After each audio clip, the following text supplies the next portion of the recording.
Hi, I'm Tim Alderson. I'm the playwright who wrote Salvage.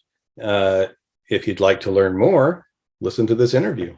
I fell in love with theater early on. I suppose it was probably even pre-theater that I fell in love with theater because I grew up uh, in a farming family. We lived in rural Central California and for a time rural Hawaii, but we had a fairly rural life. But movies like The Music Man and some of those Broadway musicals, Oklahoma, things that made it to film and then made it to TV, I just fell in love with that stuff. I was actually in I was in a play once in high school. My entire acting career was in high school. Loved it. It never occurred to me to make a career in theater. I've made a career in completely unrelated fields, and mostly having to do with agriculture, which is not a big surprise considering how I grew up. But it was during those years in farming. You do a lot of driving, especially in California. Everything is spread out, in terms of rural areas. So just getting from one meeting to the next sometimes could take 2, 3, 4 hours. And it was during those years that this idea for Salvage started to ruminate. And yeah, I think I carried this idea around in some unformed fashion for probably 10 or 15 years before I actually sat down and started writing.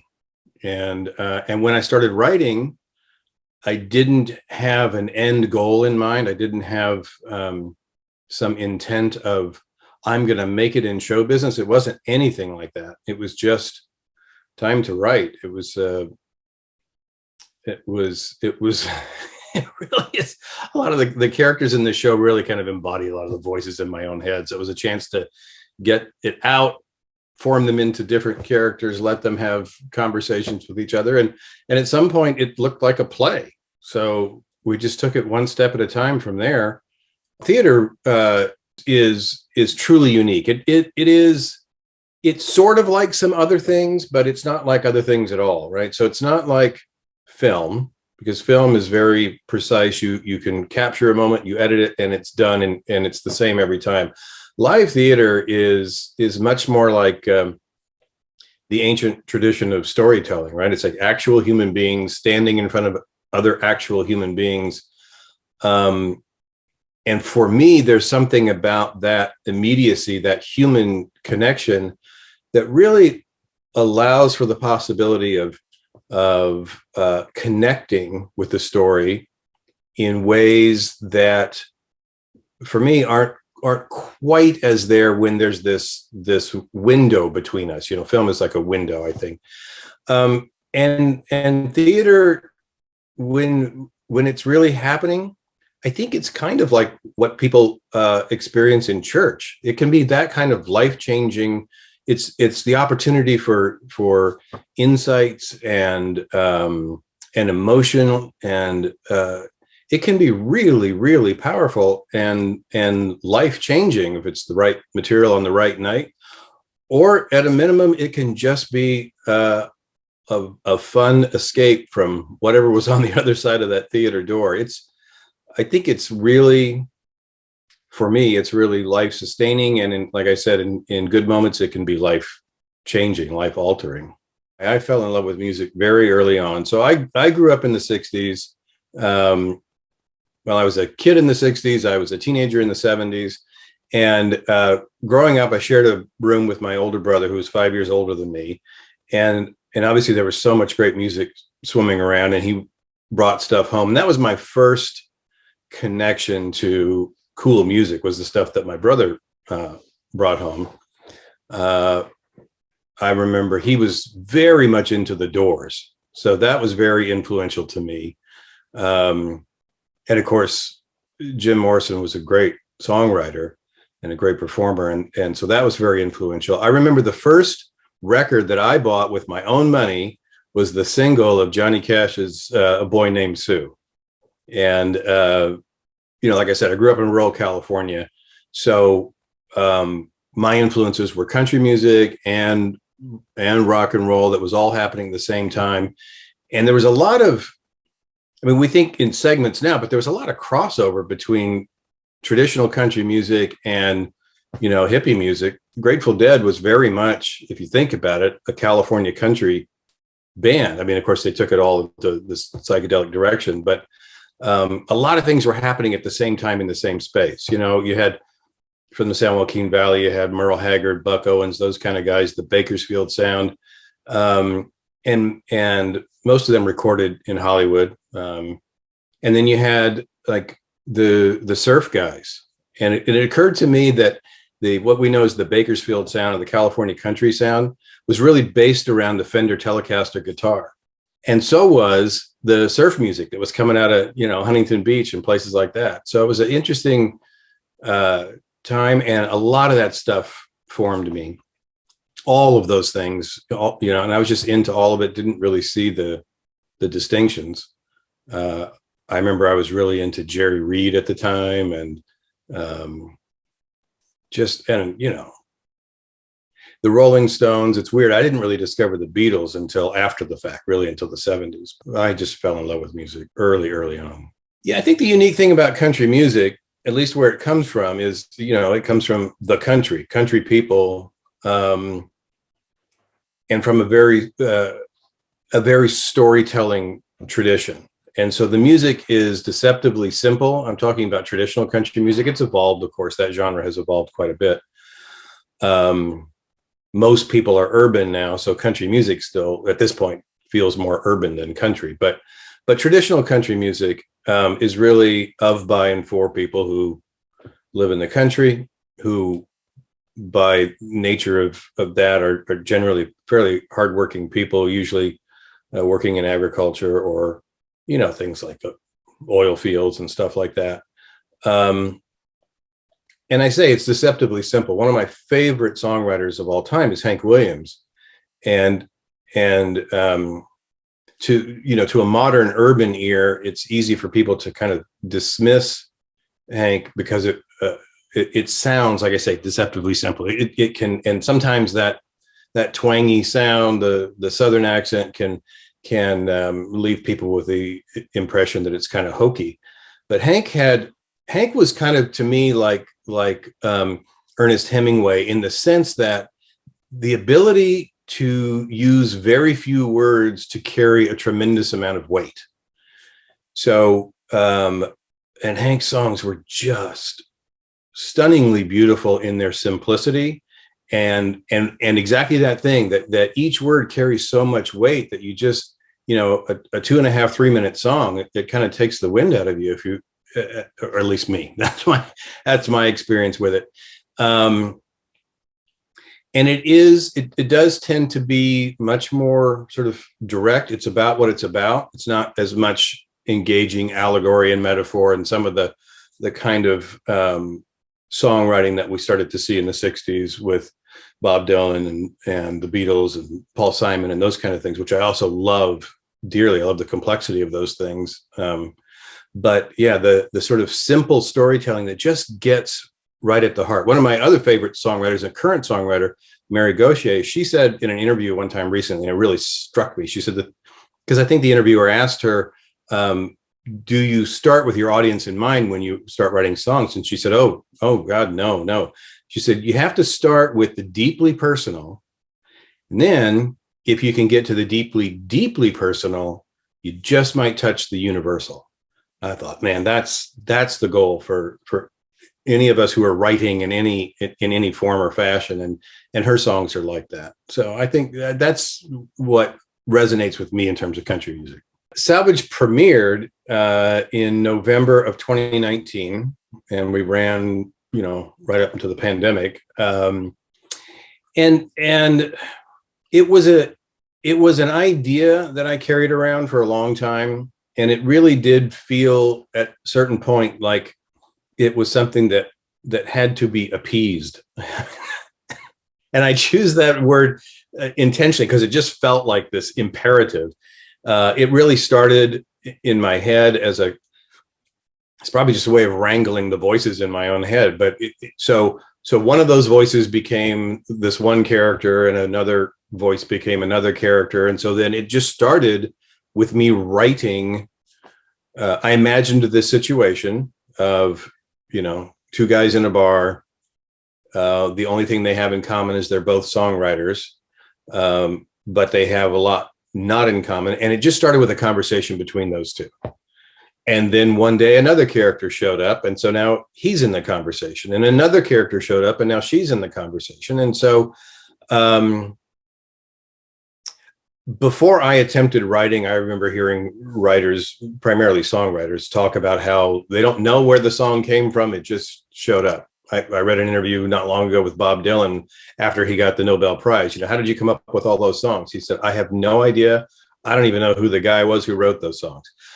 I sort of understand that at this point. I don't compare myself to Bob Dylan. I don't mean that, but I'm just saying, I don't know where it came from. I just started writing, and the thing, it felt like it wrote itself. Now that's a bit of an exaggeration. When it was really humming, it felt like it was writing itself. There were moments where it's like, I'm stuck and I really had to work at that. But I think it comes from the conversations in my own head. It's not just that, though. All of these characters have some parts and pieces of people I've known in my life who were dear to me. And so I think it hits some fairly universal themes in that way, just in terms of these conversations that take place.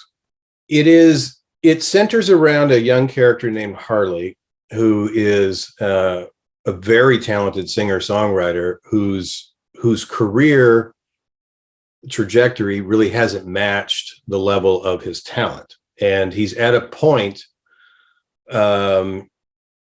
where he's finally having to think about, maybe this just isn't going to happen for me, and maybe it's time to grow up and get a job and that whole thing. And that's brought on by the fact that he's got a young wife who is now pregnant, and they're getting ready to start a family. And so he's at that crisis crossroads moment. Do I do the thing that my soul tells me I should be doing, or do I do the responsible thing? So it kind of centers around that. Each of the characters is at a point in their life where they're dealing with some level of loss, regret, disappointment, fear, and that's whether they're looking forward or looking backward. There are two characters that are older and two characters that are younger, and the two that are older are old enough to have, to be it's a generational shift, right? They're old enough to have been parents of these younger two. So they've already sort of arrived at their destination, or so they feel. And the others are kind of trying to figure out where they're going. And all of that kind of clashes. Each person in the play, though, takes this journey and finds themselves with some different level of clarity or insight for having been thrown together in this moment. Yeah, I've been very fortunate in my life to be friends with some very talented people. And so the principal songwriters are Mark Hurd and Pat Terry. And I met Mark and Pat both back in the 80s when, right out of college, actually while I was still in college, I went to work for a booking agency. We booked concert tours for artists, mostly either at the beginning of or some crossroads in their career, or the people that I was working with. And that's how I met Mark and Pat, initially just as their booking agents. And we became really good friends, especially at the time, Mark, because he lived here in LA. Pat lives in Atlanta. And anyway, so Mark is just one of the most brilliant songwriters. He passed away several years ago. I don't remember whether it was Paste Magazine or Rolling Stone, somebody, and it was on the anniversary of his death. Somebody did an article, something like the best songwriter you never heard of. And they put him in the company of, they said he was, what was the word? Well, it doesn't matter. They put him in the company of Bob Dylan, Townes Van Zandt, Leonard Cohen, that level of songwriter. And Pat had a solo career for a while, but ultimately settled down in Nashville as a songwriter. So he wrote a lot of hit songs for other artists, major artists that we've all heard of, songs that we all know. And so that's his life as a career as a songwriter. So these two guys were really great songwriters. And so as I was writing this thing and decided that this young Harley was a musician and the old guy was once upon a time an aspiring musician, songwriter. And so I started just as placeholders using my friends' songs. And then it's kind of like when a tree grows around a fence, the more I left them in their place, the more they became integral to the story. And it all just made perfect sense. And it was all just kind of magic. And Pat was very happy to be involved. Mark's wife was very happy to have the music involved. And then Pat and I did some writing together, and all that's there. Also, the older character we learned that his context, we learned he's a fan of country music. So when the young guy first enters the bar, the old guy is sitting there playing bits and pieces of Hank Williams, Johnny Cash, and stuff like that. So, I just happened to have the fortune in life to have two of my closest friends also be two of the best songwriters anybody would want to hear. So that worked out well. So Salvage is directed by Damian Lewis. He goes by Damian D. Lewis, so people don't confuse him with the other Damian Lewis, the actor. But I first met Damian. I had seen him, this is years ago now, I don't remember what year it would have been, but it was quite some time ago. I saw him in the lead role in Othello, in a smallish production in Hollywood, and I was stunned. It was true then, and it remains true now, that it was the best performance of Othello I've ever seen. And I have seen others since then, and it was just so I was just stunned by his ability. It wasn't by his ability, because I was so sucked into the performance that I was in it all the way. And it carried me away. I just thought that guy was amazing. So fast forward, my oldest son was going to the LA County High School for the Arts in the theater program.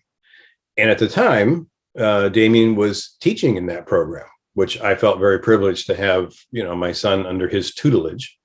And so anyway, once I had finished writing Salvage and didn't really know what to do next, a friend of mine whose career is in that realm, he's an agent who represents film music composers and Broadway composers, and he said, well, you need to have a staged reading. And I said, what's that? And he said, that's where you get some actors on a stage to read the play. It's like, oh, that's a good idea. So because you need to find a director. So I just looked up Damian, and I thought, well, that guy is amazing. And I know he directs as well as acts. So I just found him on Facebook and messaged him, and hoping for the best. And he got back to me, and he said, send me the script. And then some time went by, and I thought, well, he hates it, so I'm never going to hear from him. And ultimately, he did get back to me. He loved it and wanted to jump on board. So he's been on board with us from the very beginning, since the very first reading, and has shepherded this thing all the way through to where it is now. And he really is a brilliant director. He now runs he's head of the acting program at Cal Arts. So he's quite good at what he does. And the cast, we have the most brilliant casting director. His name is Michael Donovan, and he's been around forever. And I call him the Conjurer, because when it was time for auditions the first time around, and then with this reboot, it's these people show up who are. I said to him one day, I said, I don't know how you do that because that guy is the guy that was in my head when I wrote this thing. So I don't know how you went and found him, but it was that way with all the characters. This time around, two of the actors are back, the two older guys, and the young couple are new this time around. It's a little different than it was before, but it is absolutely fantastic. I wouldn't say that it's better, because I don't want to imply that what we had before was anything substandard, because it wasn't. It was great last time, and we got great reviews and awards and such. So but this time around, it's just another different kind of energy. We have one of the older guys is Leonard Earl Howes, who has been in a lot of things. He's in a new Netflix show right now, which creates some interesting challenges for him logistically, because they film in North Carolina, and then he's got to come back to LA for shows on the weekend. So that's always interesting. But he's been in everything. Probably the thing people most recognize him from is Barbershop and Barbershop 2. He was in that. David Atkinson, who plays a character called Preacher, is, again, he's one of those actors who's been around for a long time and has done stage and film and television, and he's been in everything, it seems. I think most recently, and I may not be up to date, he was in Hillbilly Elegy, directed by Ron Howard, and he was one of my favorite shows is Barry. I love that show. David was in an episode of Barry. That was a ton of fun to watch him do that. So he's been around a long time. The guy who plays the character Harley, Sam O'Byrne, really talented young actor who, right before the pandemic, or no, I think somewhere before the pandemic, he graduated from Carnegie Mellon through their theater program. Great actor. Weird time to come out of school and try to start your career when the whole world shuts down. So he's very excited to be in this show. And the gal who plays the character Destiny, her name is Nat'l. She's originally from Washington, D.C. area, did theater there, went to New York, was doing theater there, came out to L.A., has done a lot of stuff. And then again, the world shut down, and now we're back. So she's got, it's a really talented foursome, and the chemistry between all of them is totally believable, and it just, you just get completely immersed in the story with these folks. They're really great actors. Well, I hope that we have achieved something like what Mary Gauthier said was her goal, which is to present something that's deeply, deeply personal in such a way that it becomes universal. And I hope that audiences have a moment of connection with the story, with the characters, even if it's a moment or, a conversation, something that feels like inspiration or insight. I was saying earlier, I think theater is a lot like church, and in its best sense. And I think that's how it's like that, right? Is that if there is some point of connection that makes me, this is what I want out of theater when I go. So this is what I hope happens with Salvage, with audiences, is there's a moment that makes me go, whoa, something that feels personal. It's like, I get that. I'm that guy. I know that moment. That reminds me of that time. And it makes me think, and it makes me ponder. And I would hope that it becomes fodder for a fertile conversation, whether it's, hey, let's go out for a drink afterwards and talk about it, or the next morning over coffee, we're still talking about it. That's what I hope. That's what I think we endeavor to do. Seeing actors, real life people on a stage again at this point is like everything in the last, what's it been, year and a half, 2 years? I don't know how long it's been. I've lost entire track of 2020. Was that even a year? I don't know. We've been living in upside down bizarro world ever since March of 2020.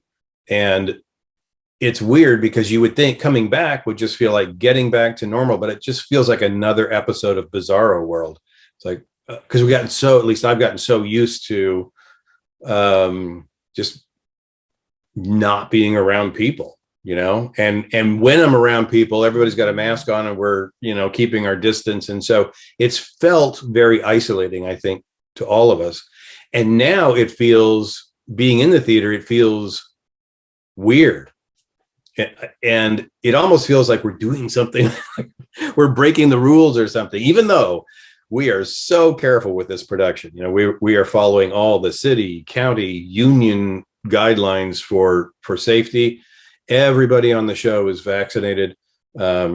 Vaccines are required for audiences, and masks. And so we're doing everything right. We're being careful, but it feels like a dream. It's like, wow, we're actually in the theater again. Last week was our opening weekend. And so that was really the coming out party, right? It wasn't just people we know getting together and doing a fun, cool thing. It was like, wow, we've opened the doors and people came back. We didn't know when I first talked with the producer. It was back in January when vaccines just began rolling out, and she and I started talking about, maybe it's time to think about bringing Salvage back. And it was a risk when we decided, let's just plan for the fall and hope for the best. The world may shut down again. We may have to cancel. We don't know, but let's just go for it. And so it was exciting. It was fulfilling. It was weird. But man, it's great to be in the theater with an audience again. It really is. People really, really should come see the show. I think if people are confident enough that it's safe, and we have taken all the precautions, and I understand why people may still be skittish. But if people are feeling comfortable going out in public in a situation that is as safe as we can make it and following all the guidelines, I think it will be a very liberating experience in several ways of taking that word, right? Liberating, like you're getting out of our self-imposed incarceration, but very liberating to get back to that sense of theater, the communal experience of theater. And I do know from enough conversations throughout the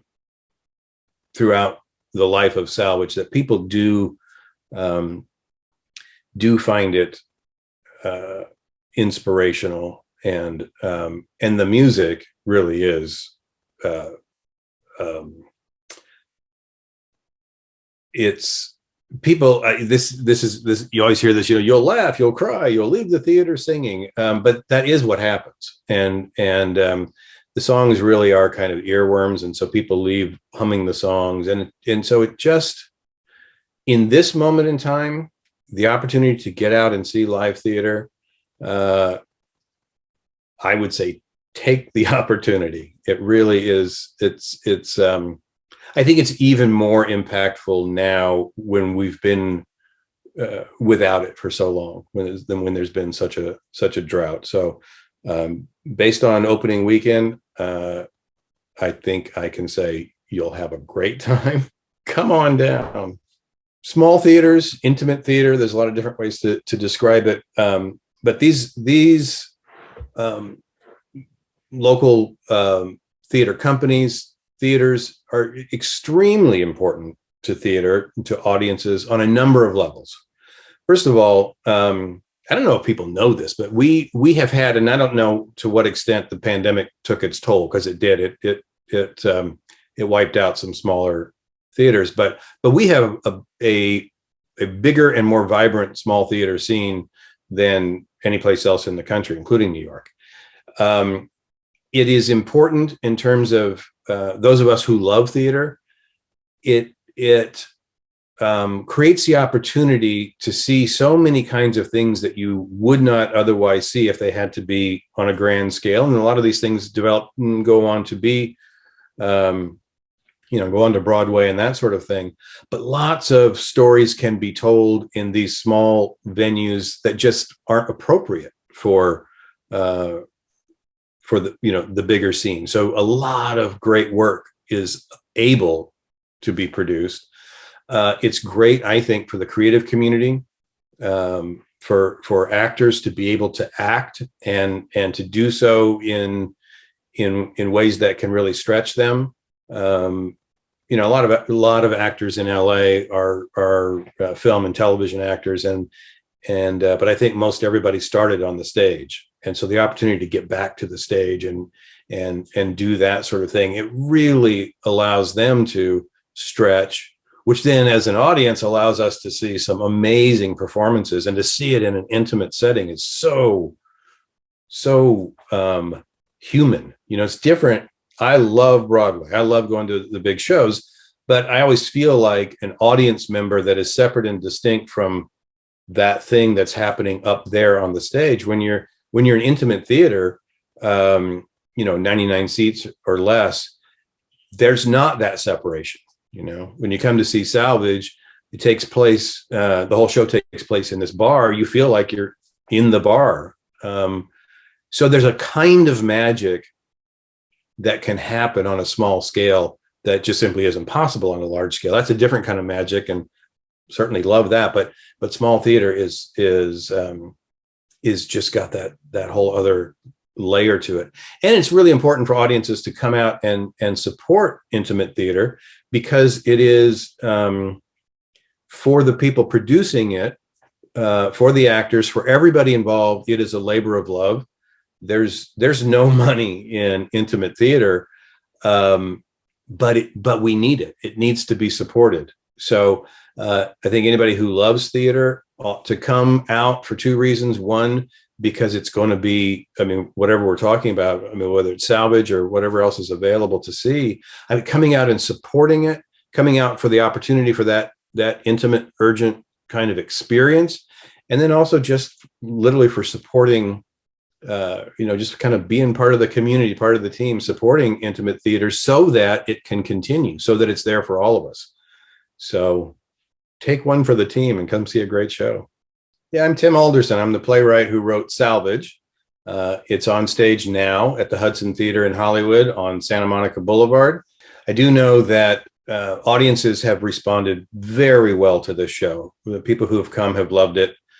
Critics have responded very well to this show. Every review we have had has been positive, which is stunning.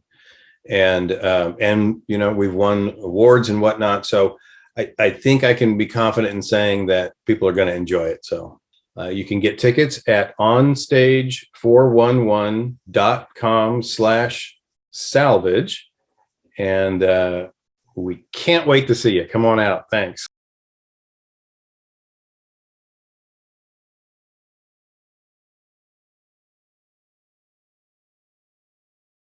Talking to at least three of the actors so far, they were wondering, and I wonder this too, are there more voices in your head that you're going to be telling more stories? Oh, yes. I always have more stories to tell. So working on it. Yeah, there's two that have been baking for some time. And I've decided perhaps the way my brain works is they have to ruminate before they escape. And I'll tell you just a tiny bit. What I'm working on is called Uncle Charlie's Funeral. And where that came from is actually the first funeral I ever went to, I was 8 years old, was my Uncle Charlie. And it was it was a jarring experience, but we've all been to lots of funerals by this point in our lives. And lots of interesting things happen at funerals. Lots of interesting things come up. And so the play takes place in that context, Uncle Charlie's Funeral. And there's another one that I don't know yet whether it's going to be a play or a screenplay, and it's called Kettleman City. And Kettleman City is a little tiny town in the middle of nowhere that where I lived when I was a kid. Actually, we didn't even live in Kettleman City. We lived on a farm 12 miles outside of Kettleman City. And so it takes place in that rural desolation and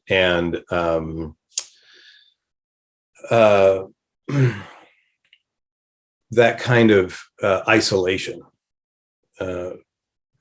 physically and emotionally and such. And so that it's in that context, and it's a relationship between a young guy and his widowed father, and it's mostly around that relationship and the place. And so we'll see how it all comes out.